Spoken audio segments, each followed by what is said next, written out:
Hello, I don't know Sterling here, and welcome back to the creepy, dark, and disturbing videos on YouTube Iceberg.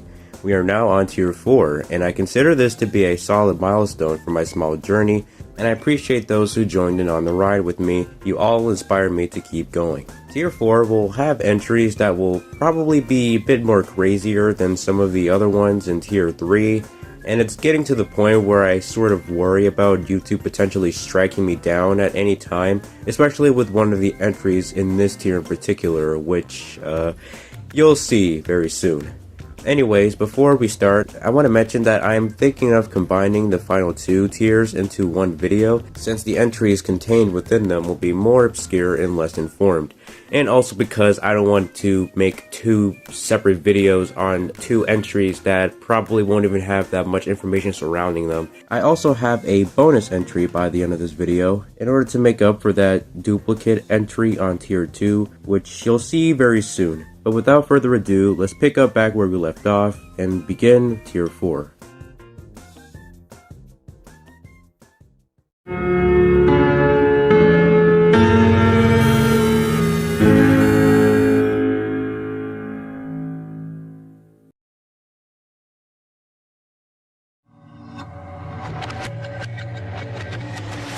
Our first entry for this tier is a YouTube channel by the name of Leather Smoke Me, which was created in May 2006.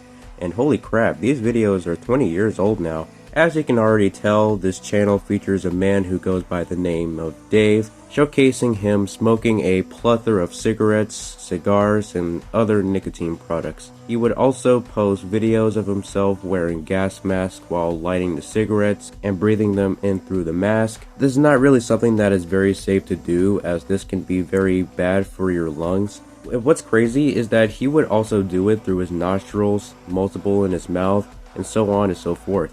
I guess Snoop Dogg might have some competition. These videos appear to be fetish material, which exists in various corners on YouTube. This guy takes it to a whole new level, from the way he uses these various gas masks to smoke 10 cigarettes at a time, even having a whole playlist about it. Now, with the combination of the ridiculous amounts of smoking this guy did on a regular basis and the hundreds of uploads on his channel, his health began to slowly deteriorate as his videos progressed, looking noticeably more frail and skinny compared to his earlier uploads, and even twice his age. In one of the descriptions of his videos, he revealed that he's been diagnosed with cancer for the past 6 months, but he still returned to his usual content despite his illness negatively impacting him. This would then lead to his final video posted on July 10th, 2011, where he is seen more sickly and disoriented as he smokes another cigarette pack with Alejandro by Lady Gaga playing in the background. Sadly, he unfortunately passed away after battling the illness, with many commenters pointing it out, expressing their grief towards Dave. What's even sadder is the fact that there were others in the comments being weirdly supportive and even enjoying seeing this man's health slowly deteriorate, which further adds on to the channel's strange and unnerving premise. It was possibly made to cater to the audience of this form of content, who get a rise of people slowly dying,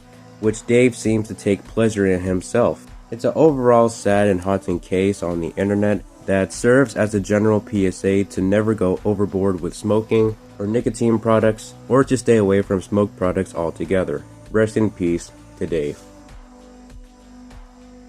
The death of Joe Burrus was an incident that occurred in October 31st, 1990, and it was about the Frenzo magician named Joseph the Amazing Joe Burrus expressing the desire to do a daring stunt, and that was burying himself alive inside of a plastic glass coffin under a couple feet of cement in order to emerge unscathed. He was motivated by the famous framed escape artist named Harry Houdini, stating that he considers himself to be a master of illusion and escape artist and believed that he was the next Houdini. So he then buried himself inside the glass coffin underneath several piles of cement, needing to find a way to get out, but he tragically passed away in front of his family and hundreds of strangers as a result of this stunt. And the crazy thing about this is the fact that Houdini may have been known to escape from handcuffs, water tanks, and locked cages, but unlike those, escaping from a glass coffin underground is vastly more difficult, as you wouldn't have any room to move in, you'd also have less oxygen,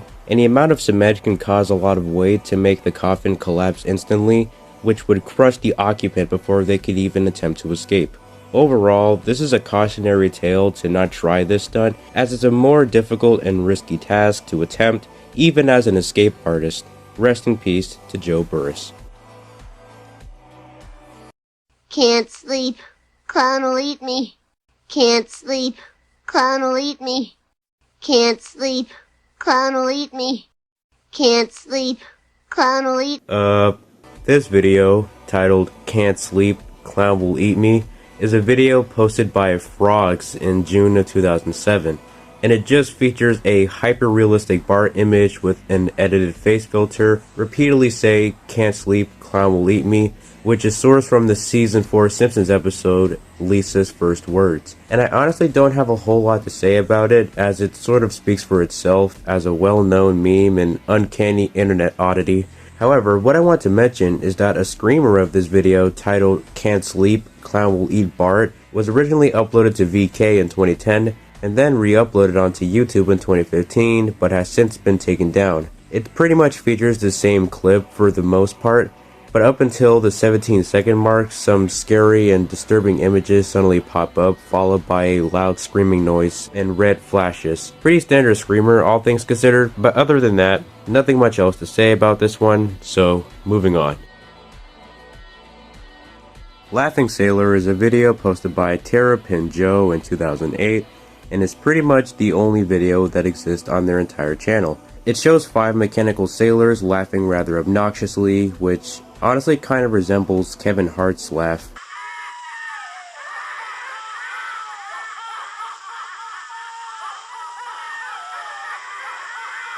These laughing sailor machines were actually built in the 1950s as coin slot machines that would move around and laugh when a coin is inserted into them. There exists other videos on YouTube that showcases these laughing sailor machines, and honestly these things still remain pretty freaky, even to this day. I would imagine how it would feel to have one of these as your alarm clock. That would probably be actual torture. Okay, before we begin this entry, I should warn you that this video is pretty gross and stomach turning, and you'd be forgiven for skipping this section of the video if you can't handle this subject matter. And I also want to reiterate to YouTube, knowing how inconsistent their AI moderation is, that this following video that I'm about to show already exists on the platform through a few re-uploads and YouTubers talking about it and reacting to it. So hopefully me showing a bit of it won't give me a strike, cause the fact that this video still exists on the platform to this day is really surprising to me. Septic 5, otherwise known as Septic 5 Awesome, is a video that was originally uploaded as far back as February 2012, but the exact date is unclear. And the most popular re-upload comes from this channel named Jordan G with over 300k views. The video features this obese man inside of what appears to be a septic tank wearing some weird suit, submersing himself in excrement water. Yeah, that's legit what you were looking at.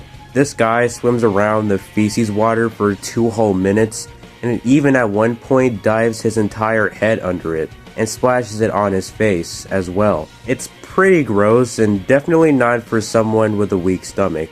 And don't think that I didn't notice that this comes right after the Laughing Sailor entry either. That's probably one of the most wild tone shifts that we've come across in this Iceberg so far, but that is the Iceberg after all.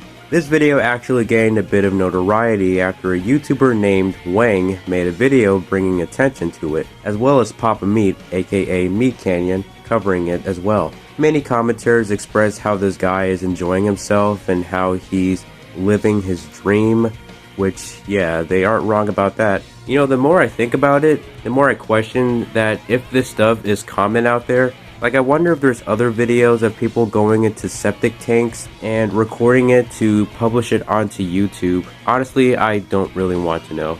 Now, we don't have any information about the man in this video, but another video featuring him was posted to LiveLeak at one point that pretty much showcases him doing the same thing, and most infamously, a Craigslist screenshot from this man says how much he would pay you $150 an hour to bring his equipment in and access their septic tanks, and says, in his own words, a great place to reflect.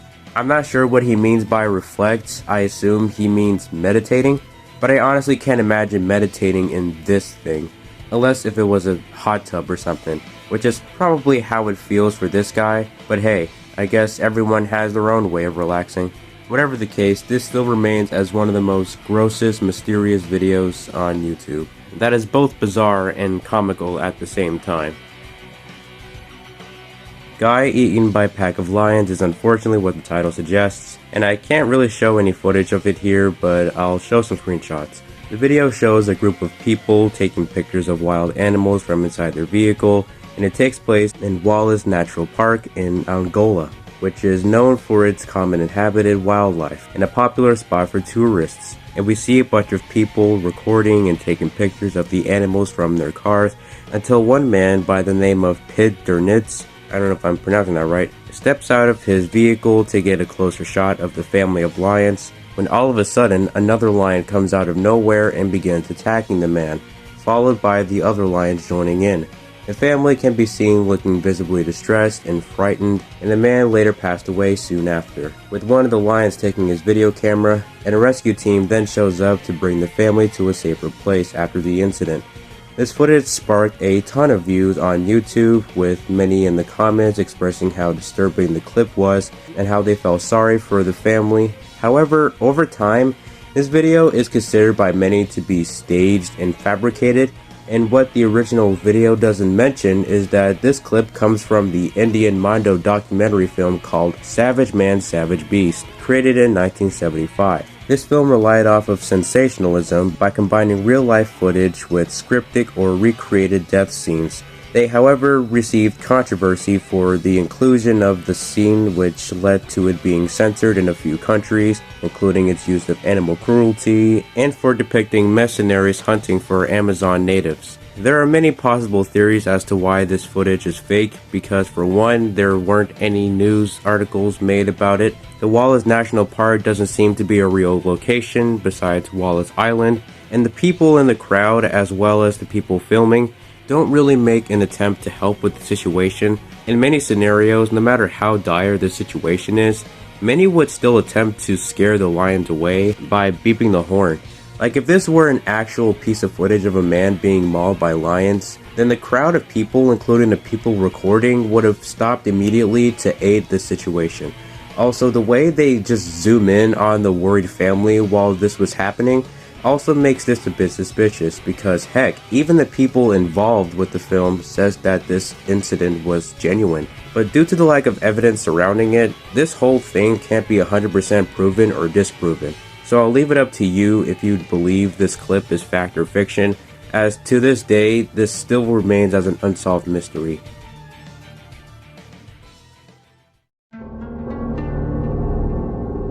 She's Still Sleeping was a video uploaded to a channel called Timothy Birmingham, but has since been removed with only archives existing. Timothy Birmingham is a senior citizen YouTuber and vlogger who began uploading to his channel in 2013. His content would center around signature vlogs, including interacting with his audience and reviewing food and beverages.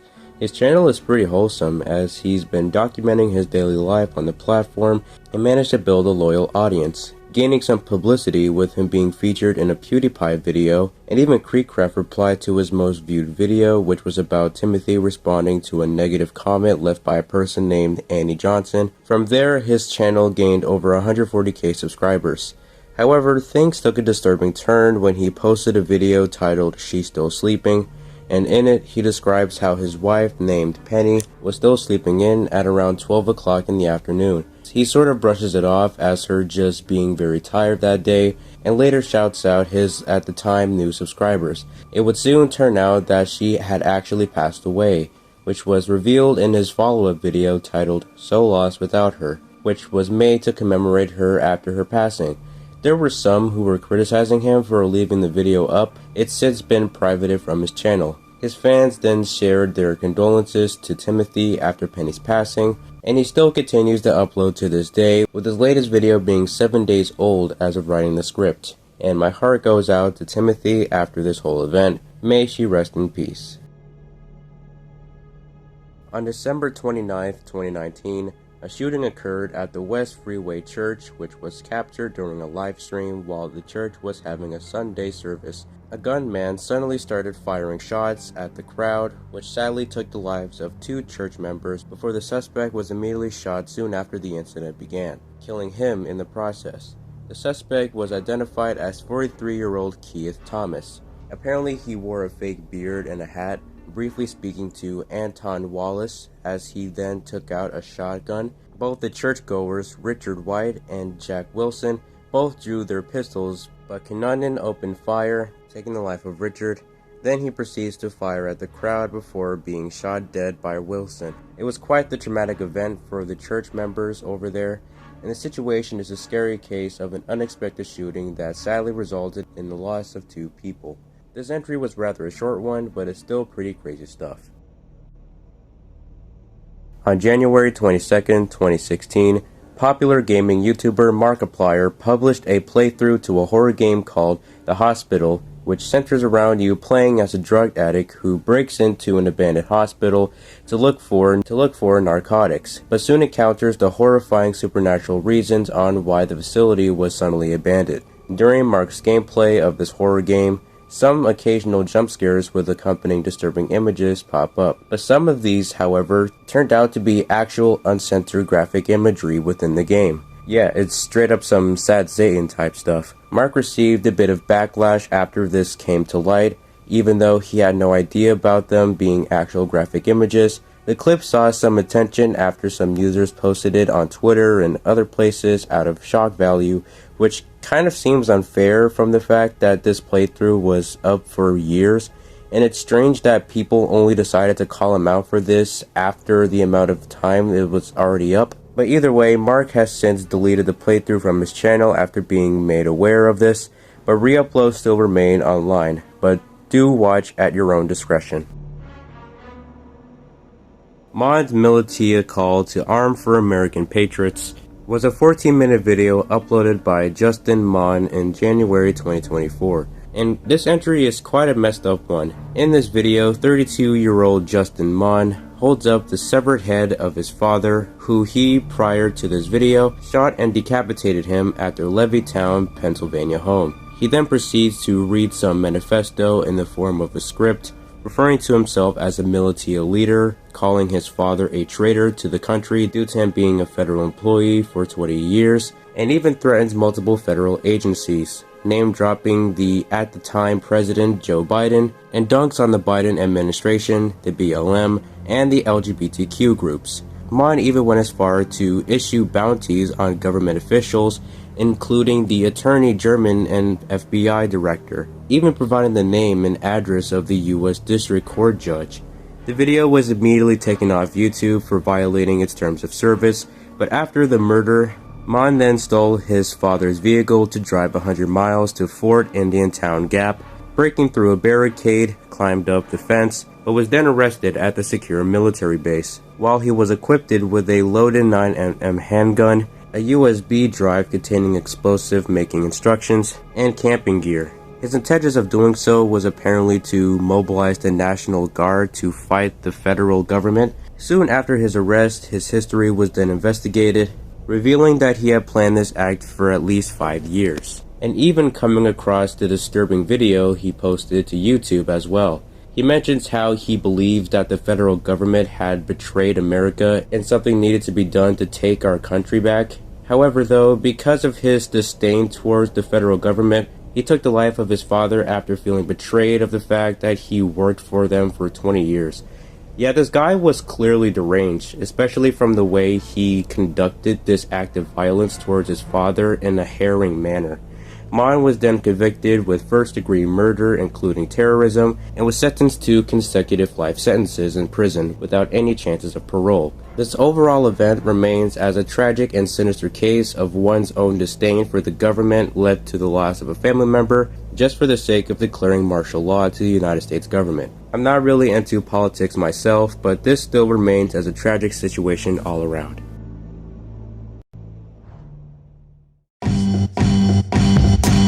Walls Fall Out is a rather infamous music video created by Cheryl Murkowski in 2013. The song is known for its shockingly graphic and bizarre lyrics combined with the uncanny visuals, mentioning things like anal probes and prolapses, which is just great, and it became an internet meme with many reaction videos, parodies, and covers, due to its jarring combination of a strangely catchy and lullaby-like melody. This song is a pretty wild one for sure, but can still make users feel a bit creeped out and unnerved due to its provocative nature and explicit and anatomically descriptive lyrics. Now, similar to the Santanalga video, this song has some origins surrounding it, which was summarized in this YouTube comment by this user called Eating Your Waffles. Man, good thing it wasn't deleted this time. It mentions how the actor who played the singing character, Cheryl Murkowski, have once started her own podcast ran by two guys called Yeast Radio, where it features two drag queens as hosts, and it covers things from mental health and pop culture to aging, media frustrations, and politics. Wow, quite the variety show, am I right? And it also became one of the earliest podcasts on the internet, as it was launched in November 2004. Many of the content within the music video were actually inside jokes from the podcast, such as the character Cheryl played appeared to be parodying an infamous celebrity named Sylvia Brown. Sylvia was said to have a super husky voice from smoking cigarettes, and there existed a video of her discussing about a client who has a medical issue, which is what the song itself mainly focuses on. The Cheryl character was even used to prank call Christian pro-life hotlines often, by being as disgusting as possible, and is why terminating pregnancy is also a common theme of the song as well. Lastly, the creators of the podcast Yeast Radio also seem fascinated with reality TV, and it's from how a few of the characters presented were likely used as source clips from reality TV. At some point, someone created a 3D model for Cheryl's face, which is used in the video itself. So that's pretty much all for this entry, but I gotta say, it's definitely all over the freaking place with the absurdism, and something like this probably wouldn't be made today, and that's how it remains as a bizarre piece of music media on the internet. What Are You Thinking is an obscure deep web video that was said to have been originally uploaded by a user named I'm Days in 2009 or after, though it was later removed for violating YouTube's policy on violent and graphic content, but re-uploads still exist pretty much everywhere. The 1-minute clip features a person in a bathtub inside of a garbage bag with a white cloth covering his head, and throughout he makes some weird movements and begins coughing repeatedly until he sits up and starts spreading what appears to be vomit, blood, or any other unknown substance. He then holds up a sign that is upside down which reads, "What are you thinking?" Information surrounding this video is rather scarce, and we don't have much to go off of here. It's another obscure, creepy video that gained a bit of attention with people expressing how disturbing and eerie this video is, and because of the lack of context we have, we can only speculate of what's going on here. So that's pretty much it for this one, just kind of another unsolved mystery, but it definitely scared me when I first saw it.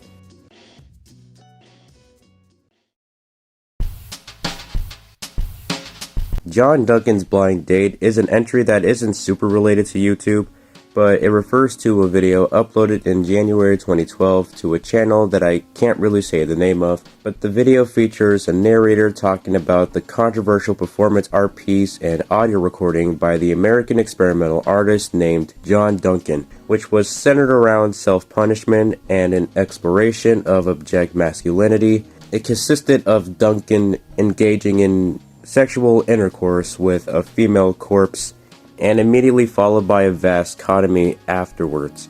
No, this isn't fiction or acting. This guy legit traveled to a morgue in Tijuana, Mexico, and paid a mortician to let him have intercourse with a female cadaver. Apparently, he wanted to videotape the act, but the mortician didn't allow visual recordings, so he decided to document it through an audio recording instead. The audio itself is featured in this video, which I won't play here, but it pretty much sounds like a piece of wood being cut by a saw in that fashion. Now, this guy even went as far to play the audio to a live audience in a darkened Los Angeles warehouse, and this unsurprisingly caused massive outrage amongst viewers in Los Angeles from its harrowing and provocative nature. He tried to defend this by saying that it was a radical, ritualistic form of self-punishment, in a way to merge the concepts of male sexual and death. I honestly don't know what came through this guy's mind when he decided to do this, because nobody wants to listen to real intercourse of a dead body for the sake of performance art. Did he just want to create his own form of shock value and thought people would find it impressive if he did it for real? Because I assume there are other ways of portraying this topic without doing in the fashion that he did. Because he pretty much committed a crime through this act. But after this, he got shunned by the Los Angeles art community, leading to his artwork being banned, which prompted him to move his self-imposed exile to Japan for several years. This entire case remains as a performance art act taken to a disturbing level, and it's one where I'm honestly surprised that this guy didn't get arrested for it. Very crazy stuff. Couple drowning in dam is unfortunately what the title suggests. It shows a couple at a dam in Yemen, which was recorded in April 12, 2013, and it's heartbreaking from the fact that they seem to be really happy at the beginning, but soon they begin to start sinking into the water, attempting to get out, but they unfortunately passed away due to drowning. It makes it more haunting from the fact that for the rest of the video, all you can hear is the sounds of birds chirping and passing winds for the remaining 2 minutes before it ends. This video really sucks to watch, and I wouldn't really recommend you check it out for yourself, as it's both heartbreaking and scary at the same time. Rest in peace to the couple in this footage. The old tape, most commonly referred to as the WKCR hijacking, first refers to this video uploaded by Ravenmouth in March of 2013. The video first starts off with an upbeat music track, followed by a violin melody, and after that a loud screeching noise occurs.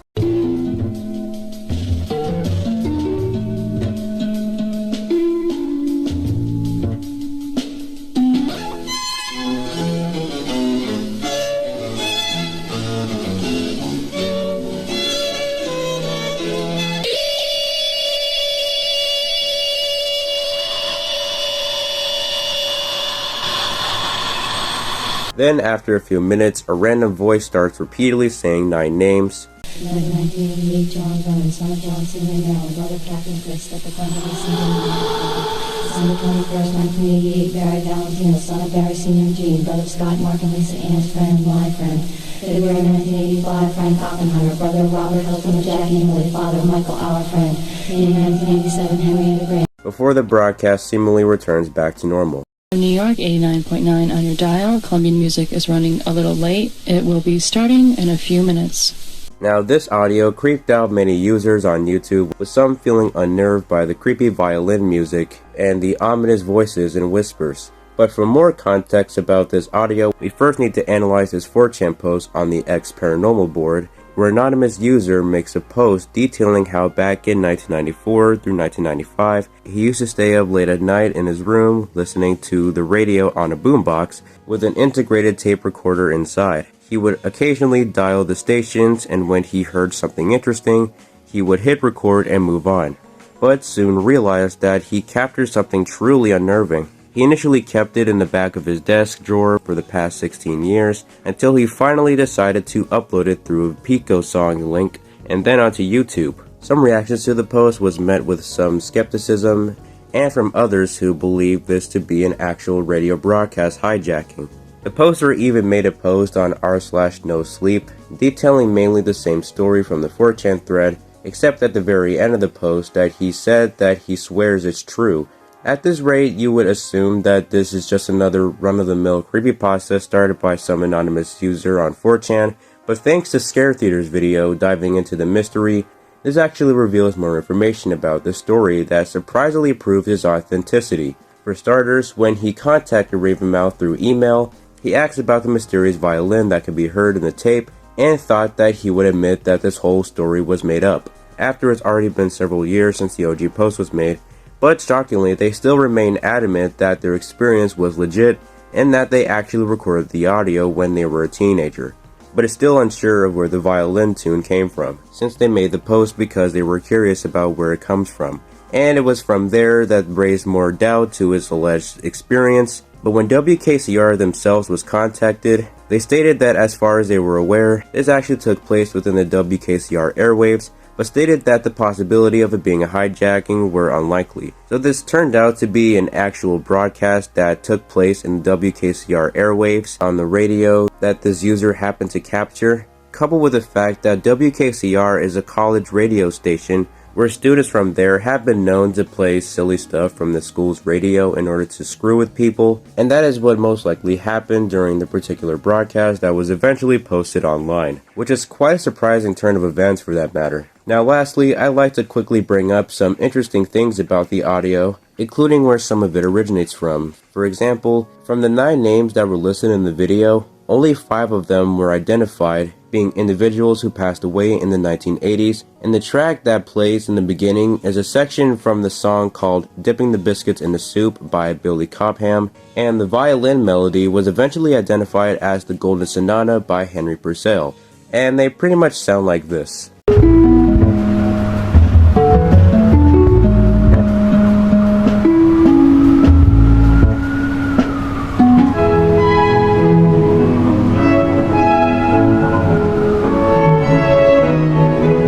Pretty neat stuff, and that's basically where the mystery of this audio stands. And I really want to give props to Scare Theater's video for covering the obscure lore about this whole story, cause if it weren't for his video, this just would have been regarded as a generic creepypasta to this day. One creepypasta-esque entry to the next is Scariest Picture on the Internet, a video posted by VGTCFRXDE in 2010. However, the video was actually posted earlier in 2006 with the title "Sone Scary Clip" that has over 8.7 million views. It starts off with text that says the following. The story is this. In Japan, shortly before a teenage girl took her own life, she drew this picture and posted it online. They say that it's hard for a person to stare into the girl's eyes for longer than 5 minutes.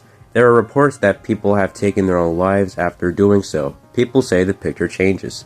And the video, I kid you not, proceeds to play for 5 whole minutes, asking the viewer to stare at the picture for that amount of time to see if you notice anything different. This is obviously not real. The picture won't actually change if you stare at it, nor will it drive you insane and make you take your own life. This story is also pretty ridiculous, and I would even go as far to say that it's strikingly similar to Miranda Mordegar Gluskorf, as both are said to make people go insane if they watch the entirety of both videos, including driving people to game end themselves. The only difference is that this story doesn't make people gouge their eyes out and mail them to the YouTube headquarters, and they are also the opposite gender. And this story also predates it by a few years, so get owned, I guess.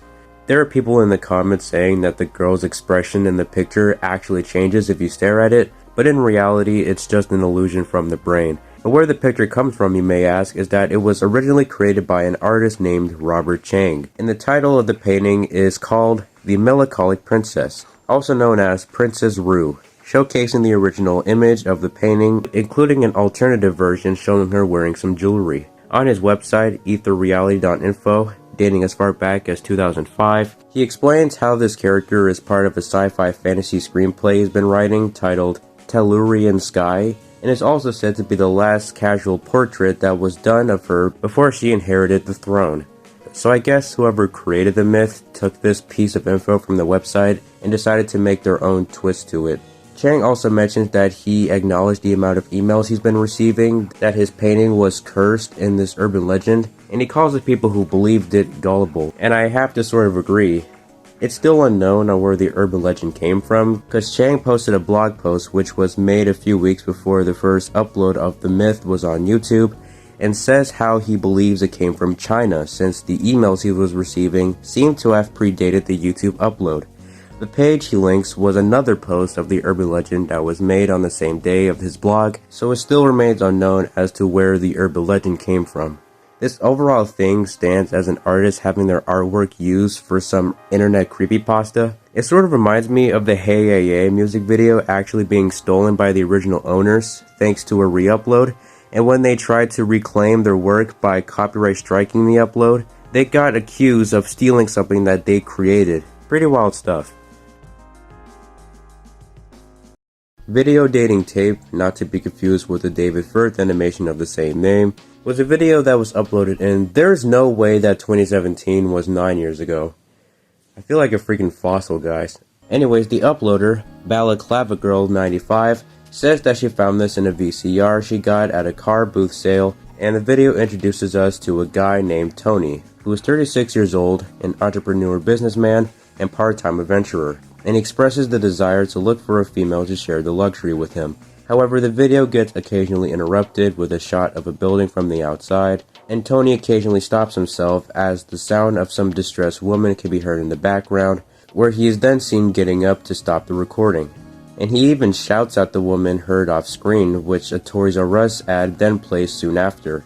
In some parts of the clip, Tony sometimes messes up while speaking to the camera and gets increasingly frustrated after he repeats himself multiple times, but the video ends with him showing how any girl who was interested in meeting up with him could get in touch with him, with the information shown on screen before he gets up to shut off the camera. This strange tape recording made many unnerved and confused about if this was actually a real or fake attempt at a pickup method. Some thought that this guy likely kidnapped the frightened girl that is heard in the background, while others thought he was some clever actor, which is actually the case because it was later revealed that this guy is an actor named Darren Stoneham, and he is credited as an actor, producer, and production designer who also played in roles for the films The Black Widow, The Carrier, and Outpost. So this video dating tape video wasn't actually real, and it seemed like he was just playing the role of some unhinged individual trying to pick up women through this tape, which he is honestly pretty good at. Clever actor for sure. So before I cover the final entry on this tier, I'd like to cover a bonus entry suggested by Morning Malice in order to make up for the duplicate entry in tier 2. This is also going to be a theme for the final 3 tiers, as there is another duplicate entry, and the topics on the final 2 tiers are so obscure and unsubstantial that there won't be much to discuss surrounding those. So that's why I'll have a couple more bonus entries for those too, to make sure the upcoming videos aren't too short. But with that being said, let's get started with our first bonus entry, which, spoiler alert, it's pretty dark.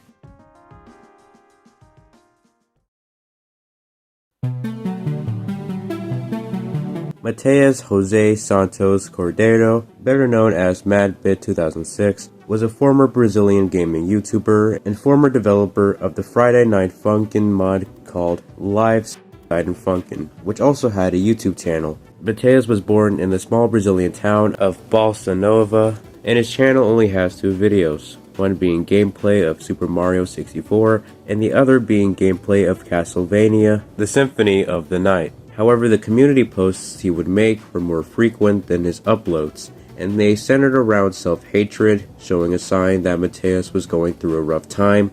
He was also inspired by Smitty Wurbin to work for his FNF mod mentioned earlier, and it's a mod based on Brazilian shock videos of people taking their own lives. Yeah, seems like the trend of FNF mods being made about real tragedies just won't go away, huh?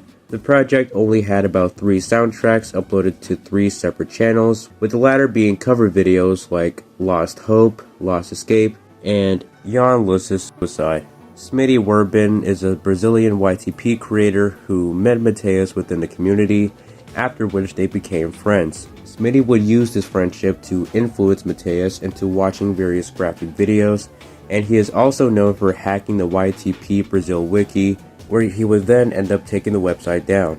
However, this would cause more trouble for Mateus, as he was being pressured by the Smitty person to commit an attack at a church, and when he refused to do so, he retaliated by doxing and harassing him, posting his private information to Telegram, and having concerning packages being delivered to his home.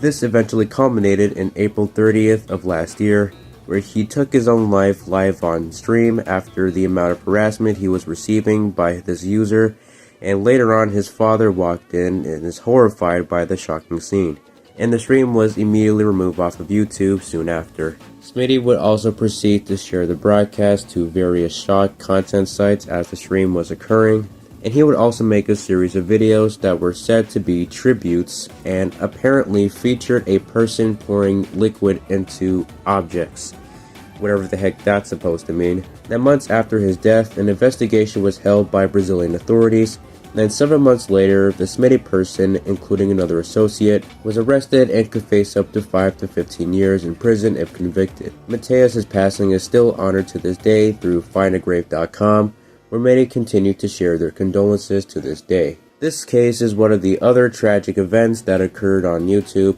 and it blows my mind how there was a whole community called the MML, where it literally just centers around F&F mods made based on real tragedies. It reminds me of those comments on YouTube channels that would make various videos mocking the passings of Jacksepticeye's father and even Technoblade, except for the fact that it's F&F related. It still remains as a horrific situation all around and serves as a warning to always stay cautious of who you become friends with, because you never know if it will lead you towards a dark path. Rest in peace to Mateus. And for the final entry in this tier is a video called 010, uploaded by the channel Human Being 15 in 2009. This video, including the channel, is a bit of a rabbit hole, so let's dive in. For starters, the video shows a person inside of a room that is full of notebooks, which are all over the shelves and floors, and a board that reads, "Mr. Diddy, all the hard work I have done for you." He opens one of the notebooks showing a message that says, "Dear Mr. Diddy, please accept," which is written in every single page. You might be wondering why this guy wants to catch the attention of Diddy so bad, as he has a crap ton of notebooks with the same message asking him to accept him, and that's what many online wondered for a while. What's so creepy about this? He's just showing notebooks. Well, Exotic Zave, as we analyze this channel further, this Human Being 15 user goes by other aliases, such as Human Being 151 and Insomniac. And the original video comes from the Human Being 151 channel until it was eventually deleted, and this video is one of the many videos he made about P. Diddy. This one is just him trying to catch his attention with all the work he's done for him, and trust me, this will be important later. Slightly Sociable made a pretty good video on the subject, but to summarize, we can get more information on this 2010 cracked article titled 7 Most Unintentionally Creepy Places on the Internet, and on the number 2 spot, it says how Human Being 151, aka Insomniac, has a desire to meet P. Diddy that is so intense it can only be classified as Lovecraftian. And his YouTube profile says he has 150 written songs despite him having only over 1,000 videos, and only one of them has music or sanity. It then goes over how one of the only messages presented in all of those videos says how P. Diddy needs to check his MySpace inbox because he's been sent an important message, including a plethora of titles with plaintive clips saying things like, "Diddy, dear Mr. Diddy, please find this," Diddy TV official, and basically his name spammed multiple times. This guy was strangely so obsessed with Diddy noticing him, even though not every video on his Insomniac channel was about Diddy. Like his cover for a song by Enrique Iglesias, some theorized that his channel was removed by him after receiving hate from the article. However, it was actually banned by YouTube for violating their community guidelines, and that's because back in the day, users would be able to get into the SEO algorithm by spamming keywords, and it was basically classic YouTube's equivalent to spamming tags in their descriptions to get more views and engagement, as some YouTubers do nowadays. This Insomniac person did it more frequently than the others by spamming Diddy's name in the titles and descriptions.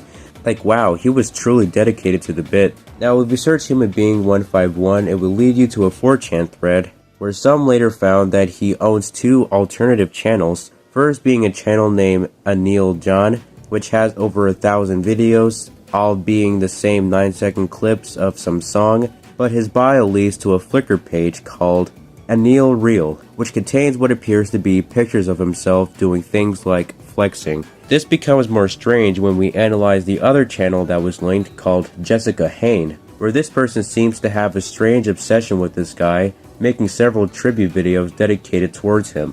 This isn't the only channel that is like this, as people like Albina Vena, Lauren David, and Lisa Alvaro made these videos dedicated to him, which I'm pretty sure it's fake because all these channels have similar editing to one another, and they were all made in May of 2012. So it's possible that he could have constructed this himself, but who knows. Nowadays, we don't have any knowledge of where Anil is now. Hopefully he's still not obsessing over P. Diddy based on what has come to light about him since. Man, I wonder how he feels about that. This stands as one of the most bizarre and peculiar rabbit holes on YouTube, and I gotta say, this was a rather interesting topic to look into.